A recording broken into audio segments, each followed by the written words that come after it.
ফুলেরহাট two Rajganj road বরাবর ১.৫ গজির মাঠের মধ্যে এই যে ব্রিজ তৈরি হচ্ছিল, এই অবস্থা দেখতে পাচ্ছেন। এখানে একটা ডালের ফুল ট্রাক এটা আড় হয়ে গিয়েছে। তো অনাকাঙ্ক্ষিত ঘটনা, এখানে প্রচুর লোকজনের প্রবলেম হচ্ছে।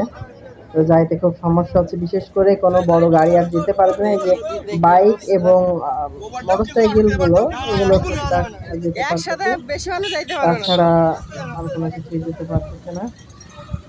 তো এখানে এই অবস্থা দেখে আর কি চারিপাশ দেখলাম যে সামনে পিছনে বেশ অনেকটাই ভিড় হচ্ছে। তার পরবর্তীতে প্রায় আধা ঘন্টা ধরে ছুটতে আসতে কাজ করলাম এখানে।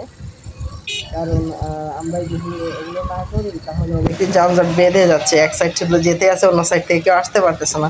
তো একটু দায়িত্ব পালন করার সুযোগ হলো আর কি, গ্রামের মধ্যে থেকেও।